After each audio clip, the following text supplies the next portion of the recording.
We have Vashaw, who is going to tell us about non-commutative algebra via tensor categories. Yeah, great. So thank you for the introduction. Thanks to the organizers for this opportunity to speak. So I want to start with a little bit of big picture motivation, with a result that we've already seen people mention several times at this workshop and that we probably all know pretty well. So of course we have the celebrated theorem of Thomason. Thomason's theorem, which implies that if you take the Balmer spectrum of the perfect derived category of an Noetherian scheme, then of course this is just X. So in other words, to rephrase this, algebra geometric data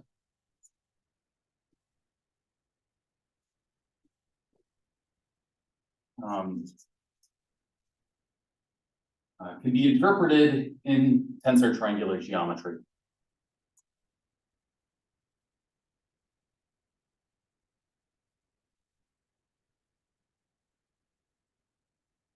So, big picture question for this talk is what about non-commutative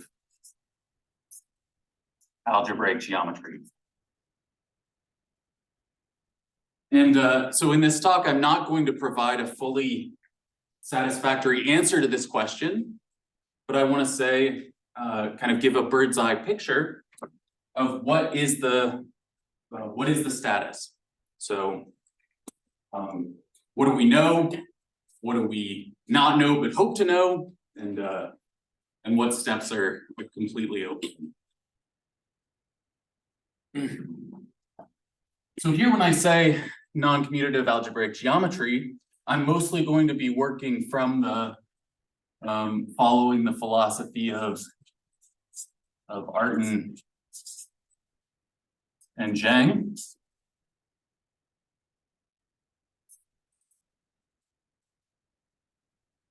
So the philosophy of Artin and Zhang was that to study non-commutative projective algebraic geometry,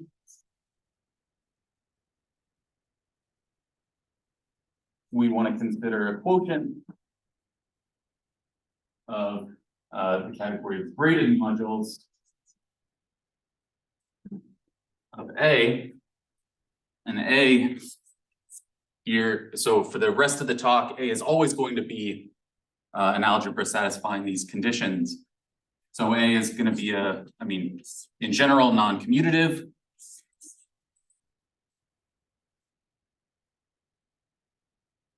Connected, graded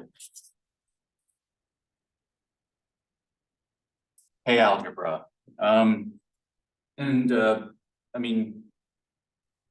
Maybe you can take it to be quadratic.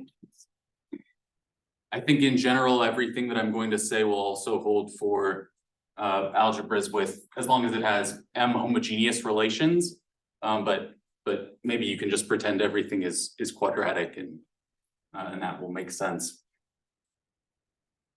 And connected here, of course, just means that so graded, n graded, and connected just means that A0 is just the ground field.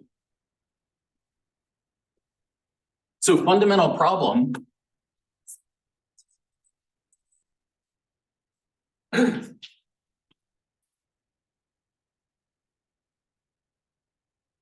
So for me, this is a very disturbing problem. I think probably also for most people in this room, since this is a tensor-triangular conference. Fundamental problem, the category that we want to work with,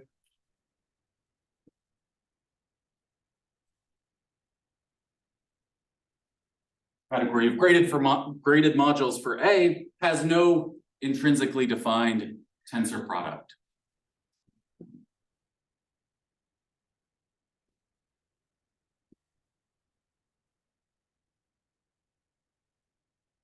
Okay, so So I want to give a kind of an outline of what I'm going to say in this talk.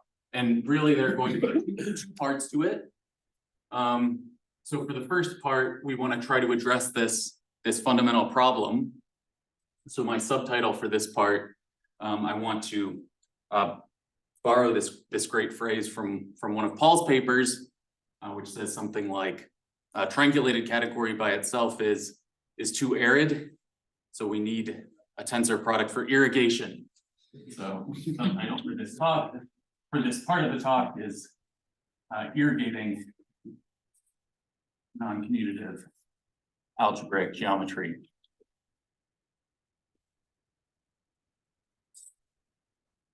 And the idea, so I'm going to say in more details what I mean by this, but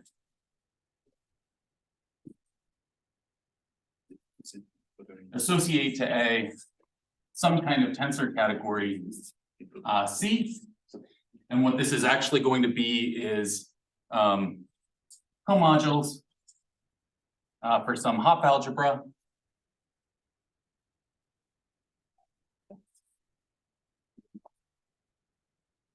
And then what I have to convince you of is, does C actually reflect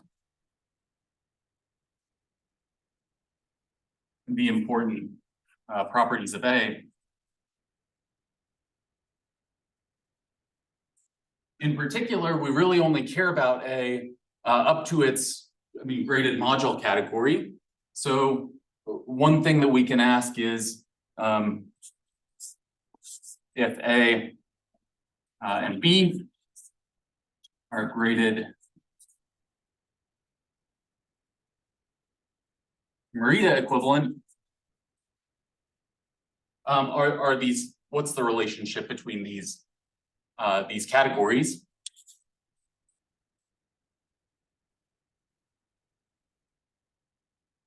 So maybe for now I'll just call them C of A, C of B. And then the other main question that I'm gonna try to say something about is, do these categories detect non-commutative projective space? So I'll say a little bit more about what I mean by non-commutative projective space when we get there. But of course, this is a really natural question. So this is one part of the talk, and the other part of the talk, so for here, we're only going to associate an abelian tensor category. And so of course, in a tensor-triangular geometry conference, we want to go so from tensor to tensor triangulated. So in this part of the talk, what we want to do is take C to be any finite tensor category.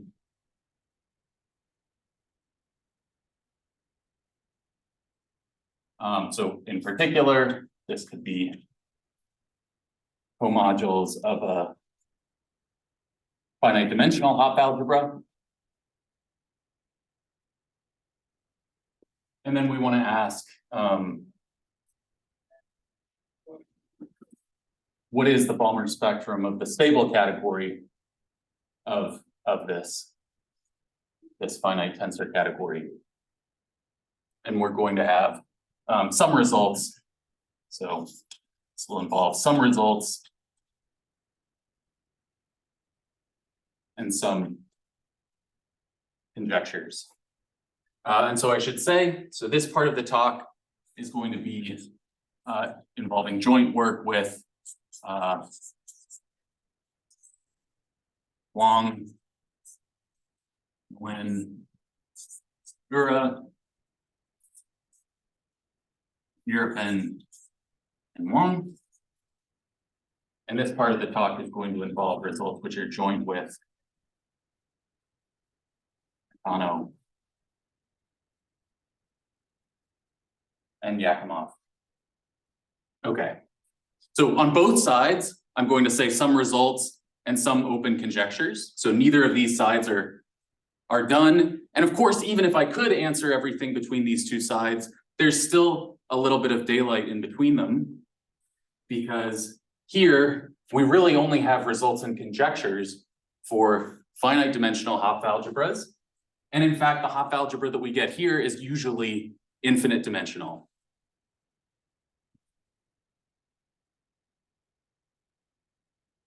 So there's work to be done on both sides.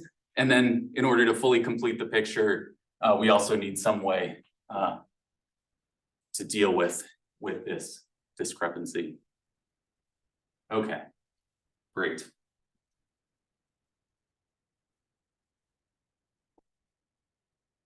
And I'm going to do these sides a little bit out of order. So I think I'm gonna talk about this side first. And I'm gonna talk about this side second, because I think for a tensor-triangular geometry conference, this side is going to be a little bit more familiar and friendly.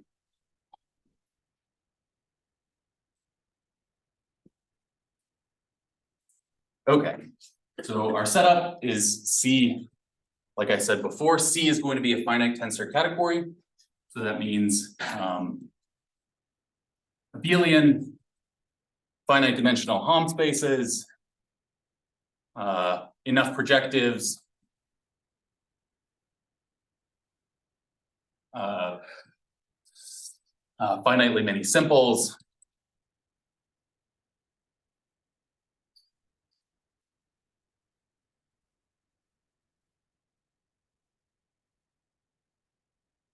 what am I missing? Well, of course, it's a tensor category, so right, and then of course one has to be simple and rigid. One is what you mean, the whole category is rigid? Or... The whole category is rigid, yeah, sorry, these are, yeah. And of course, so like I said before, you know, you can, if you want to, you can just think of finite dimensional Hopf algebras, then this is comodules or modules. And I want to point out that I'm really not requiring any kind of grading. So potentially no isomorphism. I mean, not even just no natural isomorphism, but not even necessarily an object-wise isomorphism. A tensor B and B tensor A. So what we want to ask is, what is, like I said before, what is the Balmer spectrum of the stable category of C? And this is here the non-commutative Balmer spectrum. So sorry, rigid means there are left duals, right duals, and that's it, or? That's right. So in particular, it tells you the tensor is exact because you have a trait on this. Convenient solution. So this is the non-commutative Balmer spectrum, which means that we don't require any longer A tensor B in a prime to imply that A or B is in a prime, but rather we have that condition on the level of thick ideals.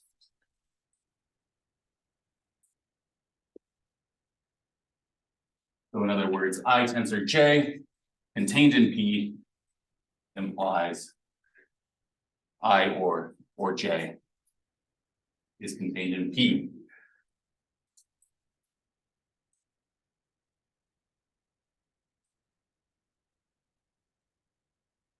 For I and J arbitrary thick ideals. And ideals mean two-sided?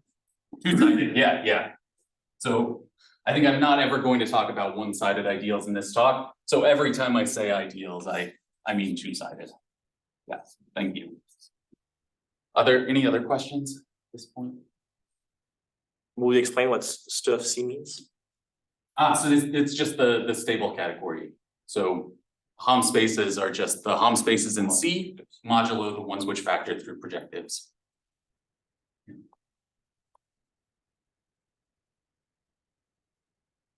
So of course, what we want to do is our goal is to follow the ideas of Bentham, Carlson, Ricard.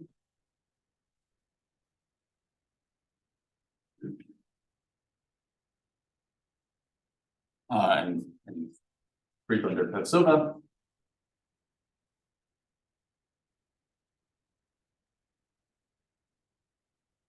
Who prove what the SVC of the stable category of a finite group scheme is.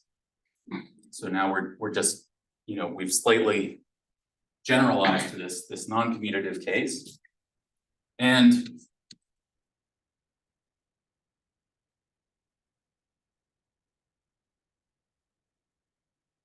the idea that we need to use is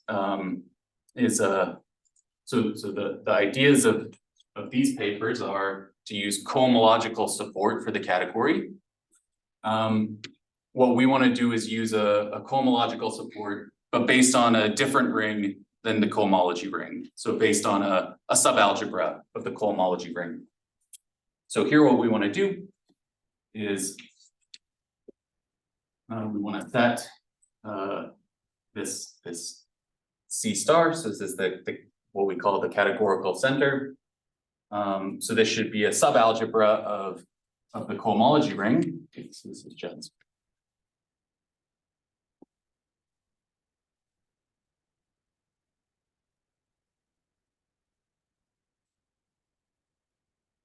Okay, and all we want is this particular commutative diagram.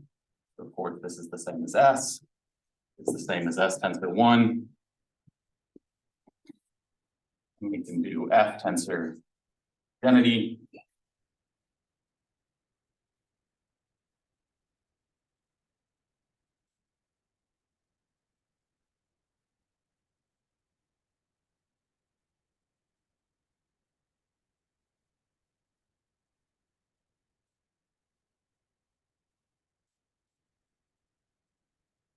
And all we want is that this diagram commutes for all simple objects S.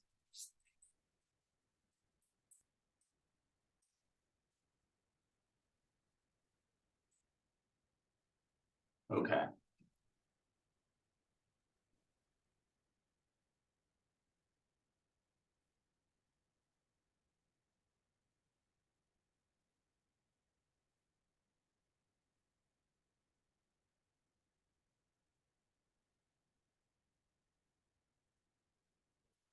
And now using this particular subalgebra, we define the central support, the central cohomological support. And this is just going to be like the usual definition of cohomological support.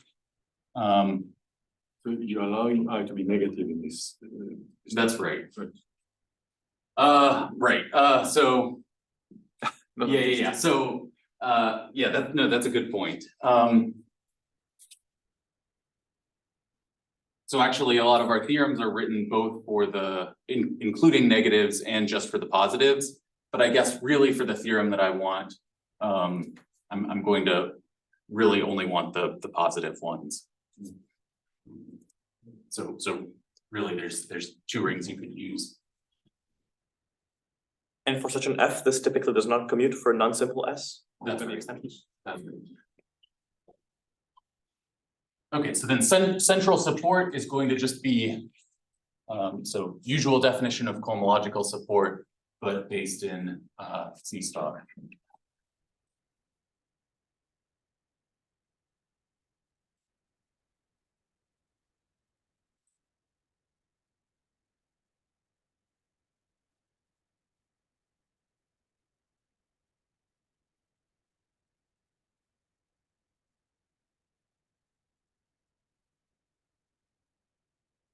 And then what can we prove about this spectrum using this central cohomological support? So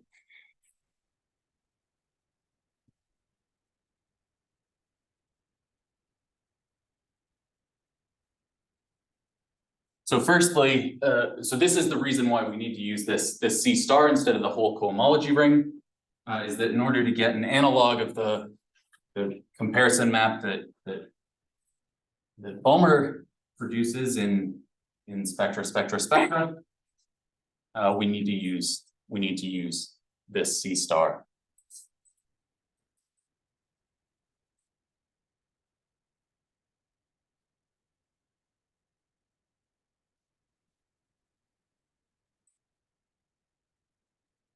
And now we can say a little bit more about this under some assumptions.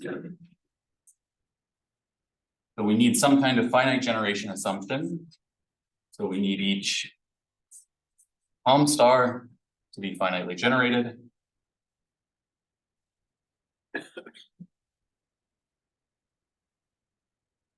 And it would be a consequence of the Eddinghoff-Ostrich conjecture that this is always true. So there are no known examples where this is not true, at least. Sorry, which conjecture? So Eddinghoff-Ostrich conjecture is that cohomology ring for every finite tensor category is finitely generated, and that each of the X's are finitely generated over the cohomology ring. So that implies that it's also finitely generated over C star. So if this is true, Does it matter if you're considering left or right in this case? Because so for general M, there's two possible actions of C star. yeah, you can just pick either one. Okay. Yeah, that's a good point. So in this case, rho is surjective.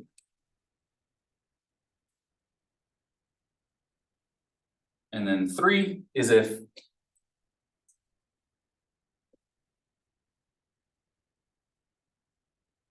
so of course we want to say we want to say that this is a homeomorphism. We need to get a map that goes the other direction, right? We want to appeal to the universal property of the Balmer spectrum. So in order to do that, we need to know, is this central cohomological support compatible with the tensor product? So what does compatibility look like in the non-commutative case? It means that if we take the union, this is going to be the union over all possible objects B of V. Oh, I guess I shouldn't use C. It's okay, I think. Use D. Okay, so now this should look like the usual tensor product property, except we're allowing the thing in the middle to vary.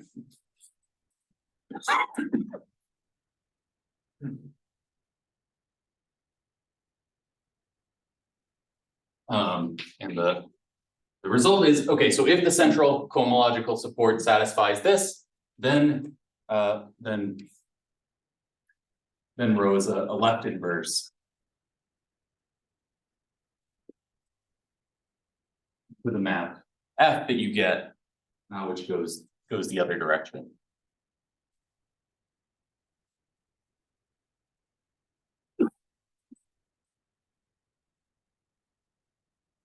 And then lastly, so the most conditions that you could want. So I'm assuming all of the conditions above.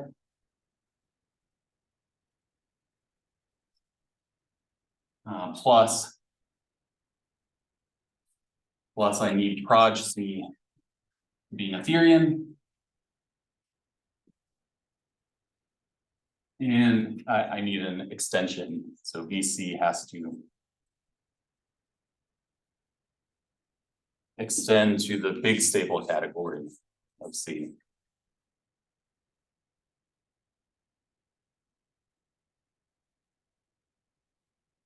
Then this is actually a homeomorphism.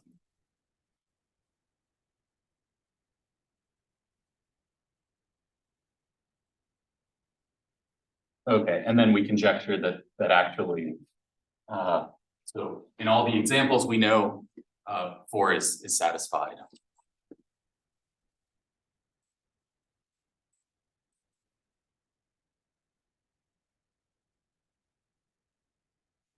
I mean, you don't have to spell it out, but perhaps just say what you by extend. Of course, you mean with some properties. So Exactly. So compatible with infinite coproducts. coproducts. And what about the tensor on big objects? So you just need a one-sided. So one side can be compact, but then you need an arbitrary thing on the other side. And for B, you can just take the simples. That's right. B, you could just take the simples. Exactly. Yeah. So I guess you could range over all B if you're in an arbitrary triangulated category. But if you have a generator for the category, like the direct sum of the simples, you can just put that in the middle. And for the second one, do you really want to, I mean, a finite generation and so on seems quite strong. I mean, in the commutative case, a coherent condition is enough to, there's subjectivity, right? Isn't there something analog here which is always true, independent of? So yeah, so I don't know. I think the strongest results we have, we need this to be at least finitely generated as a module over C star, but yeah. Any other questions?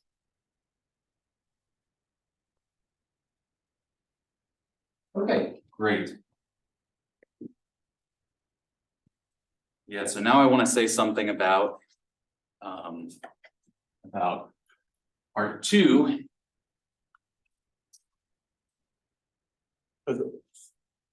Yeah, just to follow up on Ivo's question, the C star is not assumed to be Noetherian or anything. That's right. C star is not assumed to be finitely generated or Noetherian or anything.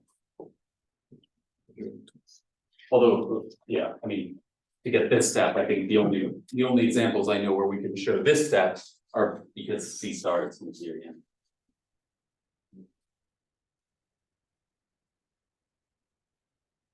Okay, so right, so part 2, now we're going back to A as our arbitrary n-graded non-commutative algebra. So the idea is that to associate a tensor category to A, we want to follow the philosophy of Manin, who defined universal quantum groups for graded algebras.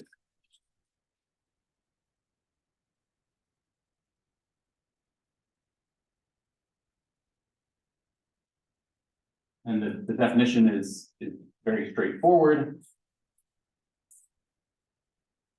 All I want is that this, I mean, it's just defined by a universal property, which is that it should coact on A. And if you have any other Hopf algebra which coacts on A, then you get a unique Hopf algebra map.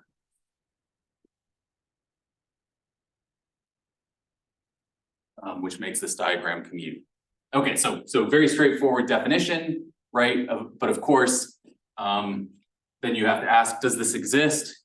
So at least in the context of A that I have written down, actually, maybe I should say, I should say A should be generated in degree 1.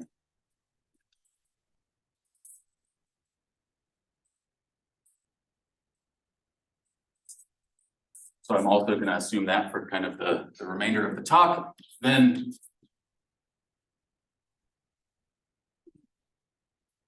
odd A always exists. And the idea, so maybe I won't write down the details, but the idea is you can show that it exists in 2 steps. So first you show that there's an end A, so end is going to be the same definition, except for bialgebras. So just replace Hopf algebra by bialgebra. And this has some definition in terms of the Cazul dual of A. So you take the free algebra generated by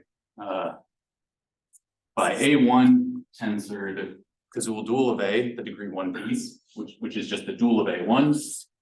And then you factor out by the ideal of relations generated by relations of A tensor, the relations of A dual, which is just the perpendicular space of the relations of A. Except this doesn't quite make sense the way I have it written down, right? Because these don't live in this, doesn't live in the degree 2 piece of this. So I have to shuffle them. So it's like a shuffle. Okay. So this is the universal bialgebra which coacts on A. And then the odd of A is just the Hopf envelope of this.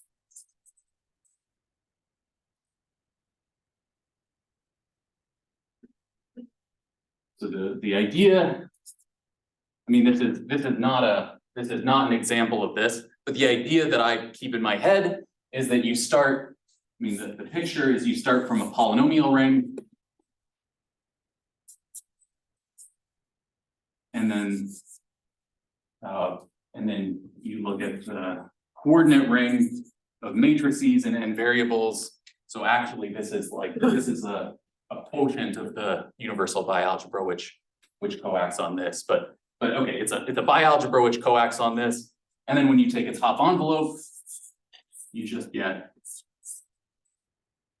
the coordinate ring of GLN.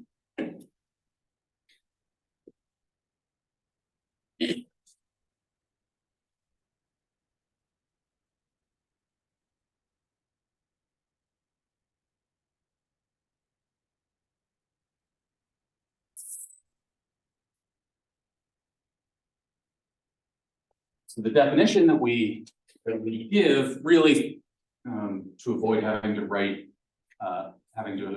the same condition a million times in the paper, is that we say A and B are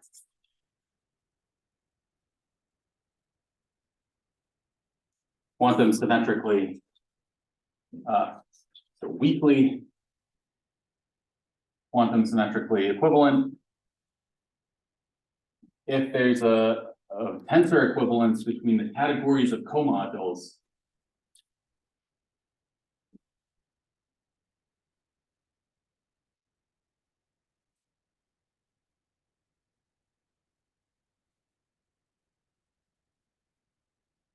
the tensor equivalence between the category of comodules for their universal quantum groups. And then if it's tensor equivalence, so of course this coacts on A. So A is a comodule algebra with an algebra in this category. And if this tensor equivalence sends A to B, then we say that they're quantum symmetrically equivalent.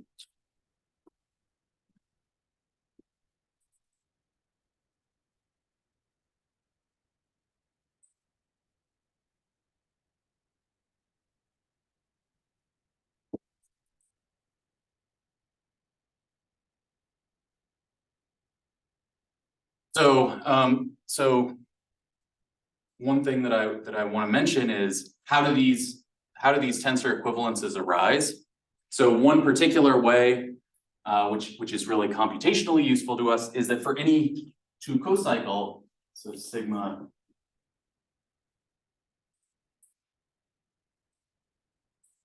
so two cocycle is going to be a map from H tensor H to K, satisfying the standard conditions. So if you have a two cocycle,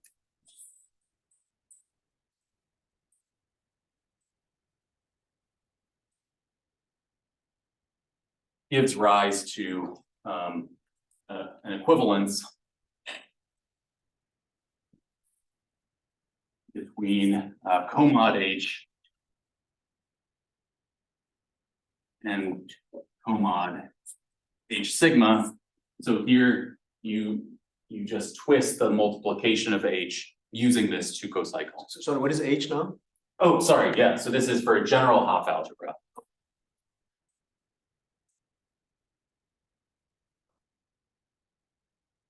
But not every tensor equivalence arises from a two cocycle. So we have some subset. If H is finite dimensional, then every comodule category equivalence comes from a two cocycle.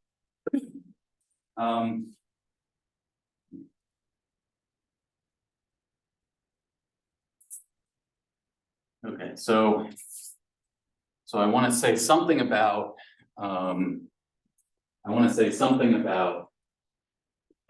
this question.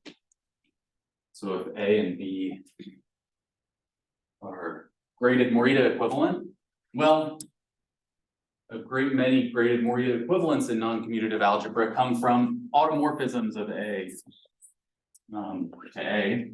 This is a graded automorphism.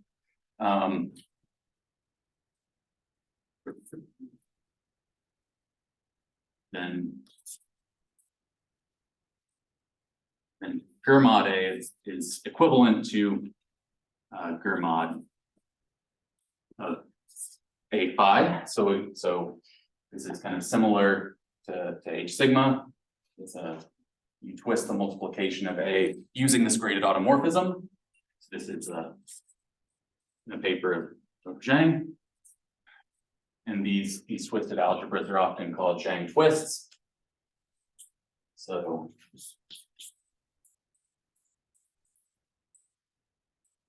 what we are able to show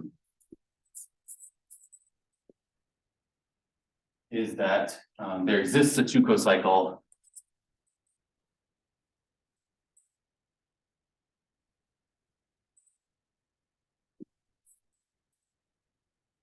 with,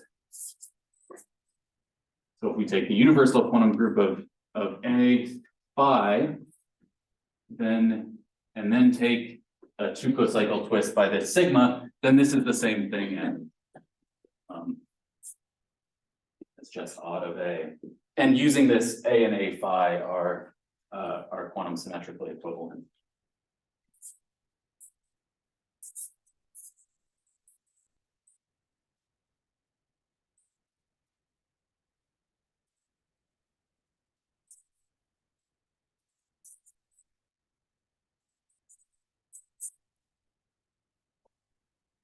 And in fact,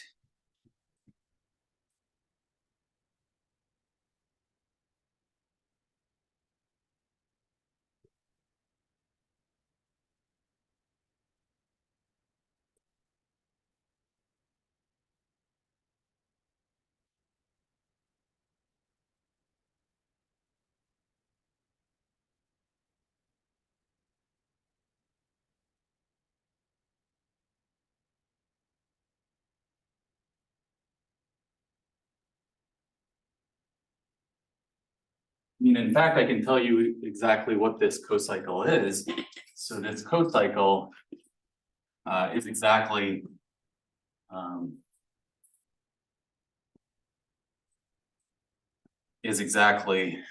epsilon of x, and then take epsilon and apply it to well, if we take, so ought is functorial, so we can take ought of phi, and then to the degree of x of y. Okay. Ought is functorial in equivalence, as you mean?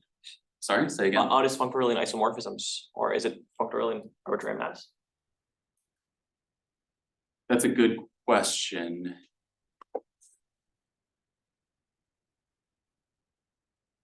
I think we just check isomorphisms. Yeah, because it's not obvious. Yeah, so I think we can show that it's functorial on isomorphisms.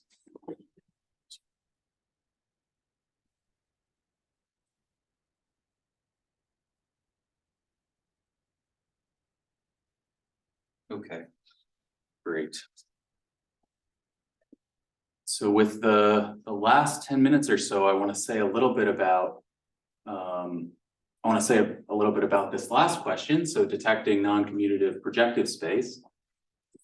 So I guess to do that, I need to tell you what non-commutative projective space is. So I'm going to,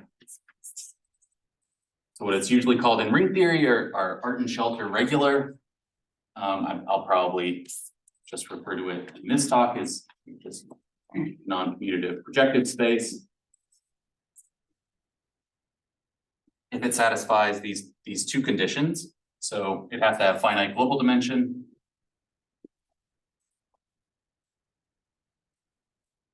And then what we want is X. So this is X in the graded category. And we take the trivial module, A, and this should be just the trivial module, but shifted by some L, if I equals D, and 0 else. So why does this get to be called non-commutative projective space? Well, if I added, so sometimes this also comes with a condition, the GK dimension is finite. And if I add that condition, then a commutative ring is Artin regular if and only if it's a polynomial ring. That D is the global dimension. Sorry, say again. That D is the global dimension. That's right. Yeah.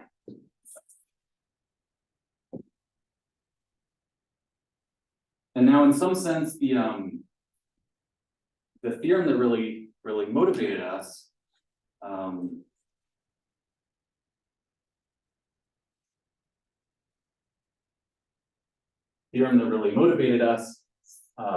to define quantum symmetric equivalence. So it's a theorem by Bradsfelder and Vandenberg.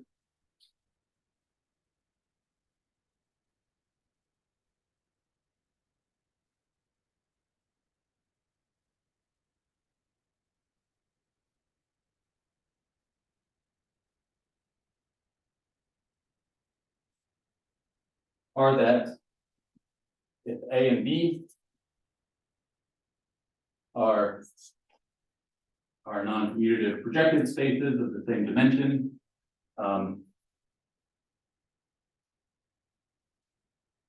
then they are weakly quantum symmetrically equivalent.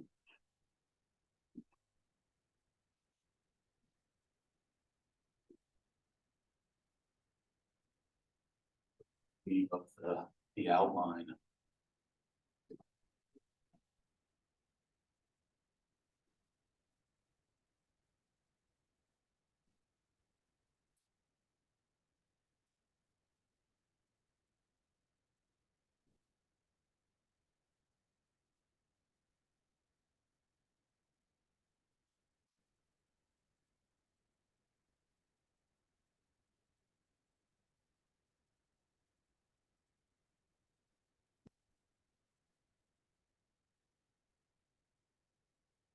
So what are we able to show?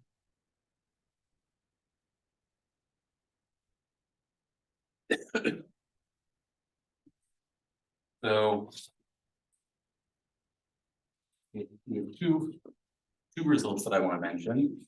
So if A is in addition to all the conditions that I'm always requiring, if I also have that A is Noetherian, and B is quantum symmetrically equivalent to A, and A is a non-commutative projective space, then B is also a non-commutative projective space.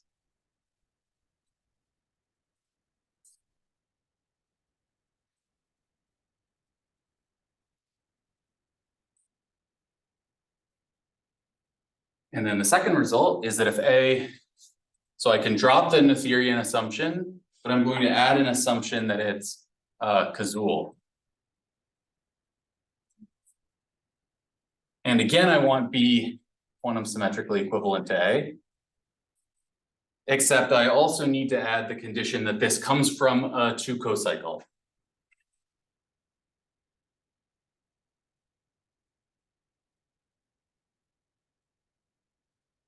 And of course, A is also a non-commutative projective space.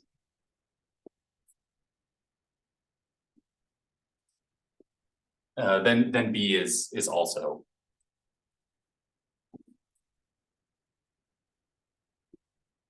So let me just say something about the proofs of these two theorems. So the idea is, what does quantum symmetric equivalence preserve?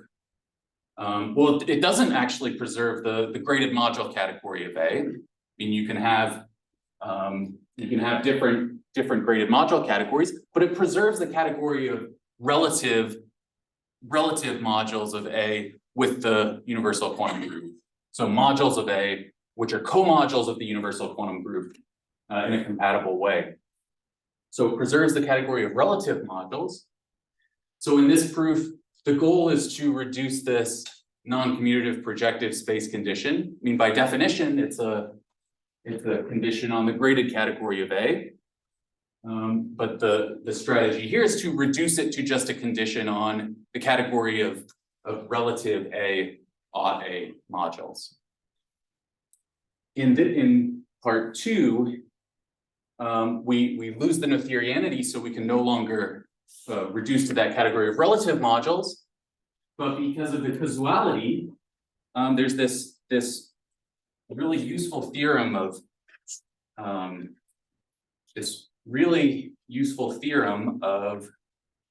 let me not say the wrong names. So for part two, we want to use this useful theorem of Lu, Palmieri, Wu, Zhang, which says that this non-commutative BD condition is really the same thing as the Cazul dual is Frobenius.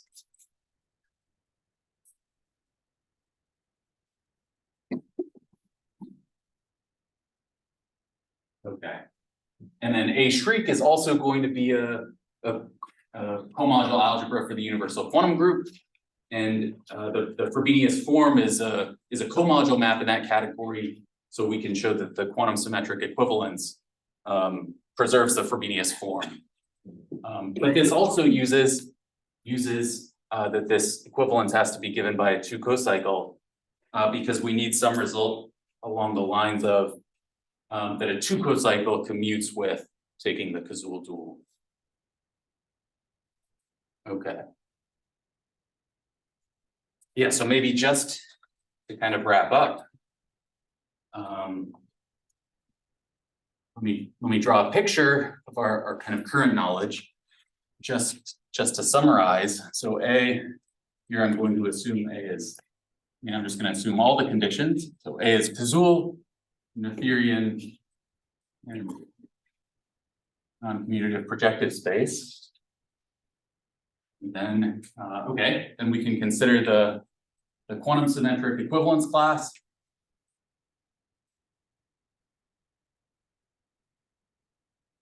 Of A, where the equivalence, so I didn't have time to say something about this, but given a one-dimensional comodule for the universal quantum group, this gives a 2 cocycle.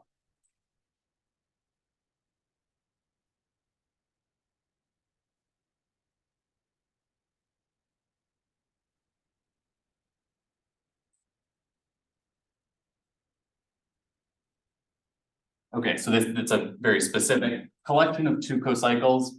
And yeah, so I didn't get to fully explain this theorem over here, but what this theorem implies is that this is actually the same as this sets in bijection with Zhang twists.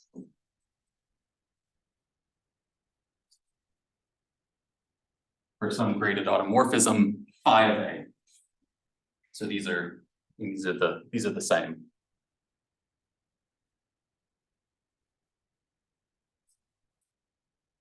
And of course, this is contained in the quantum symmetric equivalence class.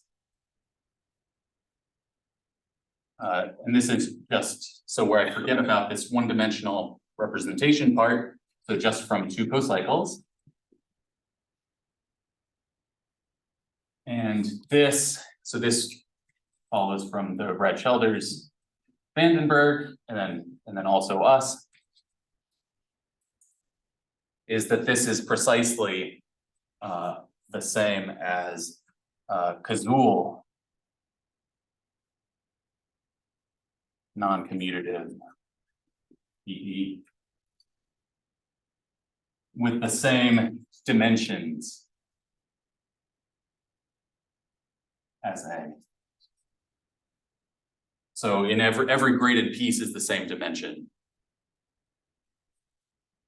And of course, this is going to be contained in just the quantum symmetric equivalence class.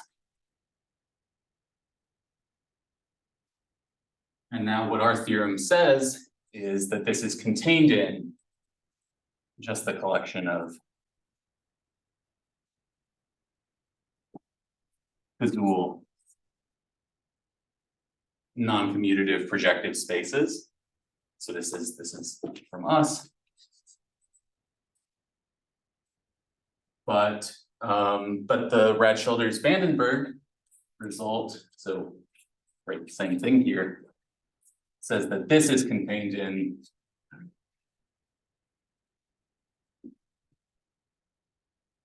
in just the weak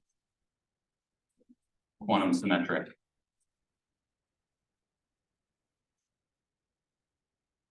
equivalence class of A.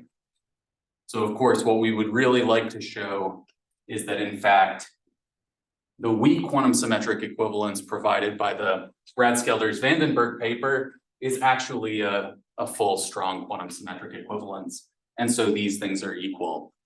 So that's another, our hope, but there's still some work to be done there. I think I'm out of time, so we'll stop here. Thank you.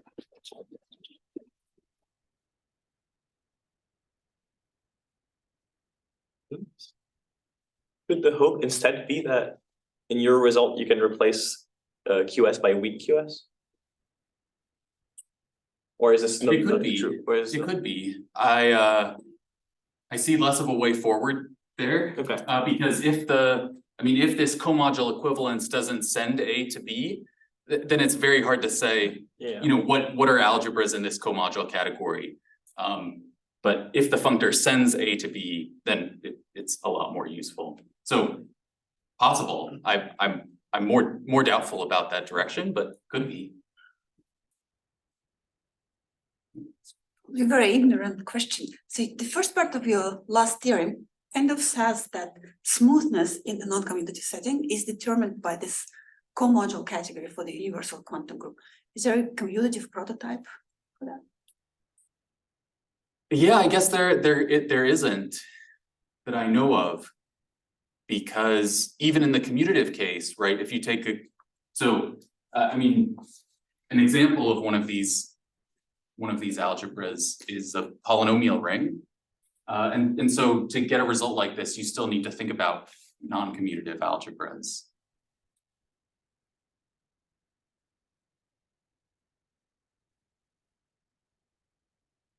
And in the commutative case, right, I mean, the only non-commutative projective spaces are polynomials. So in the commutative world, I don't know what kind of interesting instantiation of this result you could hope for.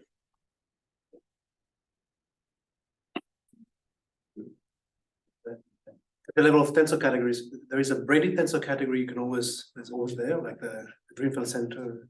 Of course. Can you use it at all in the context of finite tensor categories or for this purpose? Yeah. So that's a different direction, but yes, I mean, you can hope to. There's a conjecture or a question by Negron-Pevsova, which is that every tensor ideal for the stable category of a finite tensor category is determined by, I think, the image of objects from the Greenfeld center. So there are questions about that. Okay. Yeah, you might want to mention that for the conjecture, the known examples, like ones by Negron-Pevsova and Thomason and Balmer, they've all been verified. That's right. Yeah, that's right. So yeah, so I didn't say much about examples of this conjecture, but yeah, but the known examples in non-commutative tensor-triangular geometry all fall into this conjecture. In particular, I mean, I think the Benson-Witherspoon-Hopf smash coproducts were one of the motivating examples for this theory, because they're examples where the tensor product property, the traditional tensor product property fails, but you do have this non-commutative tensor product property.